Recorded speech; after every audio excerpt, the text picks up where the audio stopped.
हर दिन एक भिखारी दरवाजे के पास आकर भीख मांगता था। घर का मालिक हमेशा घर के बाहर आते ही उसे देखकर फिर जाया करता। कई बार उसके लिए गालियां भी बकता। वह कहता, तू जिंदा ही क्यों है? पूरी जिंदगी ऐसे ही भीख मांगेगा क्या? धरती का बोझ क्यों बना बैठा है? और कभी कभी उस भिखारी को गुस्से में आकर धक्का भी मार दिया करता। इतना कुछ होने के बावजूद भी भिखारी के मुँह से सिर्फ यही निकलता, भगवान भगवान तुम्हारे पापों को माफ करे। एक बार सेठ को धंधे में बड़ा नुकसान होने की खबर मिली। सेठ बहुत परेशान था। तभी उसके दरवाजे में वह भिखारी आया। गुस्से में आकर सेठ ने भिखारी को पत्थर दे मारा। पत्थर लगने के कारण भिखारी का सर फूट गया। उसके सर से खून बहने लगा। फिर भी दर्द से कहराते हुए भिखारी ने कहा, भगवान तुम्हारे पापों को माफ करे। भिखारी वहाँ से चला गया। सेठ सोच में पड़ गया। भिखारी को पत्थर मारा, फिर भी उसने सिर्फ प्रार्थना की। सेठ का गुस्सा शांत हुआ। सेठ का मन शांत हुआ। भिखारी का रहस्य जानने के लिए सेठ ने भिखारी का पीछा करना शुरू कर दिया। भिखारी जहाँ जहाँ जाता सेठ उसके पीछे पीछे जाता। सेठ ने देखा कोई इसको खाना देता है, कोई इसको मारता, कोई अपमानित करता तो कोई गाली देता। लोग भिखारी के साथ जैसा चाहे वैसा व्यवहार करने लगे। भिखारी सबके लिए एक ही प्रार्थना करता, भगवान तुम्हारे पापों को माफ करे। अब रात होने की आई थी। भिखारी अपने घर जाने के लिए लौटा। वो अपने घर पहुंचा, लेकिन सेठ भी उसके पीछा कर ही रहा था। एक पुरानी टूटी खटिया पर बूढ़ी औरत लेटी हुई थी। काफी कमजोर बीमार लग रही थी। वह भिखारी की पत्नी थी। अपनी पति को वापस आता देख खाट से वह खड़ा हो गई। पत्नी ने अपनी पति से भीख मांगने वाले कटोरे में देखा, उसमें सिर्फ आधी बासी रोटी थी। उसे देखकर वह बोली, आज बस इतना ही मिला और आपके सिर से खून भी निकल रहा है, यह चोट कैसी लगी? बूढ़ा भिखारी बोला, आज बस इतना ही मिला, किसी ने कुछ दिया ही नहीं।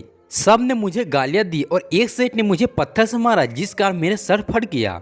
एक गहरी ठंडी सांस लेकर बूढ़ा भिखारी फिर से बोला, यह मेरे पापों का फल है। तुम्हें याद है कुछ साल पहले हम कितने अमीर थे? क्या कुछ नहीं था हमारे पास? हमारे पास हर चीज जरूरत से ज्यादा थी, लेकिन हमने कभी भी किसी को दान नहीं दिया। और उससे भी बुरा हमने उस अंधे भिखारी के साथ किया जो हमारे द्वार पर भीख मांगने आया करता। बूढ़ी पत्नी की आंखों में आंसू आ गए। वह बोली, हाँ, उस बेचारे के अंधे के साथ बहुत बुरा करते, उसका अपमान करते, उसे खाने के लिए रोटी की जगह कागज दिया करते, उसका मजाक उड़ाया करते और कभी कभी मारा भी करते। मैंने कभी उसको रास्ता नहीं दिखाया। एक बार मैंने उसके मुंह में मिट्टी भी फेंक दी थी और वह हमेशा दुखी होकर यही कहता, भगवान तुम्हारे पापों को सजा जरूर देगा। उसका श्राप सच हुआ और हम अमीर से यह भिखारी बन गए। इसलिए मैं किसी को बदुआ नहीं देता। चाहे कोई भी मेरे साथ कैसा भी करे, हमेशा उसके लिए प्रार्थना करता हूँ। मैं नहीं चाहता कि कोई भी हमारे जैसा जिंदगी का अनुभव करे। सेठ वहीं छुप कर यह सारी बातें सुन रहा था। अब सेठ को सब कुछ समझ में आ गया। भिखारी और उसकी पत्नी आधी रोटी खाकर वहीं पर सो गए। अगले दिन भिखारी भीख मांगने के लिए सेठ के घर जाता है। सेठ पहले से गर्म रोटी उसके लिए निकाल कर रखी हुई थी। उसे देते हुए सेठ विनम्रता से बोला, माफ कर दीजिए बाबा, मुझसे बहुत बड़ी गलती हो गई। दोस्तों, इसलिए हमें किसी के साथ भी बुरा नहीं करना चाहिए। उसकी सजा हमें अवश्य एक न एक दिन मिल ही जाती है।